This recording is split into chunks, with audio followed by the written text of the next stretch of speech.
To connect Facebook to Looker Studio, you can use third-party connectors to pull data from Facebook.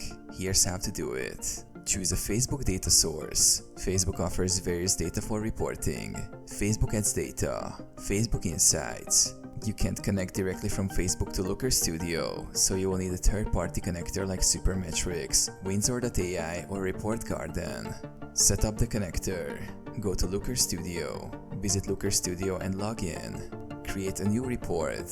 Click on Create and choose Data Source. Select the connector. In the connectors list, search for third-party connectors like Supermetrics or Windsor.ai. Authorize access. Sign into your Facebook account through the chosen connector and grant necessary permissions to fetch data. Select data. Once connected, choose the specific data you want to bring in, such as campaigns, ads, or page insights. Visualize Facebook data.